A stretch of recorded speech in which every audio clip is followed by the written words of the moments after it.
Kuni kecha ijtimoiy tarmoqlarda ushbu Malibu 2 rusumli transport vositasining haydovchisi yo'lning qarama-qarshi tomoni uchun mo'ljallangan harakat bo'lagiga chiqib harakatlanganligi boshqa haydovchi tomonidan video tasvirga olinib, ushbu haydovchiga qonun doirasida tegishli chora ko'rishlikni so'rab, ijtimoiy tarmoqlarga video tarqatilgan.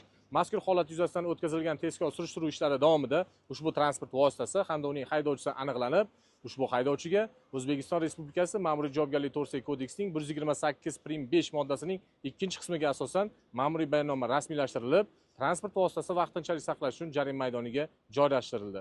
Shu o'rinda biz barcha harakat qatnashchilaridan, ya'ni haydovchilarimizdan yo'llarda belgilangan tartib-qoidalarga doimo amal qilib yurishligini so'rab qolamiz.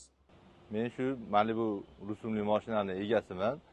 Kechagi tarmoqlarga chiqib ketgan ayrilishdagi holat bo'yicha aybimga yarasha jazoimni oldim. Qaytib takrorlanmaydi bu holat.